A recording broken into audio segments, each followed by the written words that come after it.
Pumirma sa open letter kay Pangulong Bongbong Marcos ang ilang grupo para kanselahin ang lisensya ng mga pogo na ang mga customer ay taga mainland China.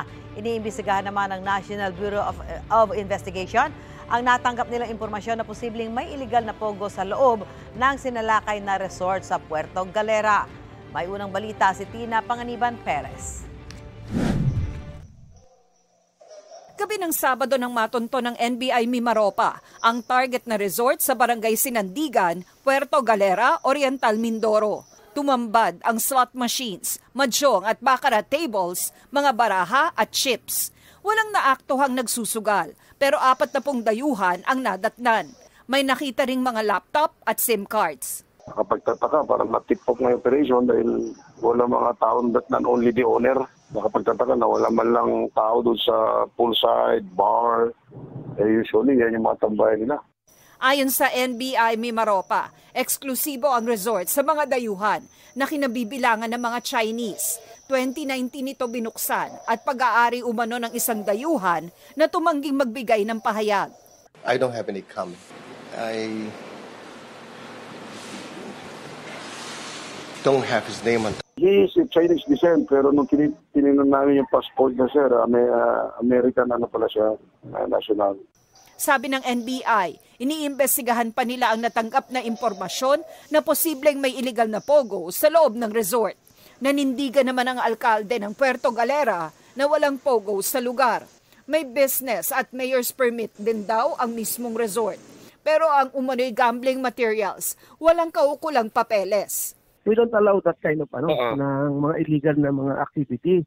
And then sabi ko, anong mga nahuli? Mga mahjong table daw. Sabi ko, alam niyo, ang mga resort talagang meron niyang ping-pongs, table tennis, mahjong, as a part ng recreation ng mga guests. Cannot deny or ascertain yung din ni Mayor kasi nga as of now, hindi pa natin napatunayan niya na pogo nga talaga yung mga nandun. Mainit ngayon ang issue sa mga pogo dahil sa mga ulat na mga krimeng nangyari umano sa loob ng ilan sa mga ito. There are more gross videos na hindi na po namin sinasama dahil hiniwa-hiwa ho yung puwit nun tapos nilagyan ng ketchup na maanghang. This is their playground now and they can do whatever they want. Nag-i-import na sila ng mga it's either retired military from other countries or some are retired policemen. That will explain why we have military uniforms and military and police uniforms doon po sa mga pogo hubs na nire-raid natin. They have prostitution inside, they have KTVs inside, they have doctors inside, they have pharmaceuticals inside. Groceries. Yun lang nga, pag hindi ka nakakabayad, at ayaw mong magbayad, at ayaw mong gawin yung pinagagawa nila or siguro hindi ka po nakaka-comply sa kote nila, then you will be subjected to tortures. Sa ilalim ng batas ng China, bawal sa mga Chinese citizen ang anumang uri ng sugal, kabilang ang online at overseas gambling. Mismong Chinese Embassy na nga ang umapela noon sa Pilipinas, iban na ang mga pogo. Isa yan sa mga basehang pinunto sa isang open letter kay Pangulong Bongbong Marcos para kanselahin ng PAGCOR ang lisensya ng mga pogo na ang customer ay mga taga-mainland China.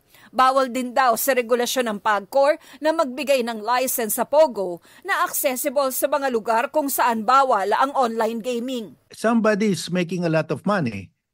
But we've got to stop it. Linuloko natin sarili natin. And if you are the president, this is the moment, this is the specific circumstance that the president should step in. Kasi yung mga tao sa baba, now PAGCOR is under the office of the president. He has to stop it. Sinusubukan pa ng GMA Integrated News na makuha ang panig ng Malacanang tungkol dito. Sa pagdinig ng Senate Committee on Ways and Means, naghayag ng suporta ang mga ahensya ng gobyerno sa panukalang iba ng mga pogo na itinuturing na very serious national concern ng National Security Council. Ayon sa Department of Finance, mahigit 180 billion pesos ang nawawala sa bansa sa isang taon dahil sa negatibong imahe ng mga pogo. Mas malaki kaysa benepisyo nitong aabot lang sa halos 167 billion pesos. We have, for instance, yung foregone investment due to crime. We also have foregone revenues from tourism because basically because of that that negative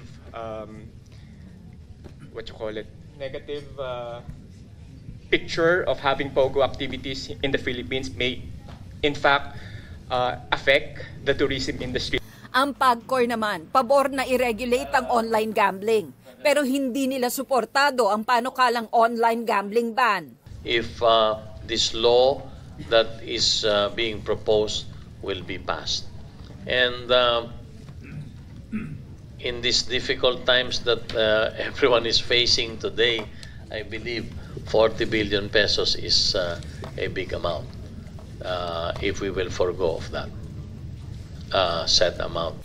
Ito ang unang balita. Tina Panganiban Perez para sa GMA Integrated News. Mga kapuso, para una ka sa mga balita, mag-subscribe sa GMA Integrated News sa YouTube. Sa mga kapuso abroad, subaybayan niyo po kami sa GMA Pinoy TV at sa www.gmanews.tv.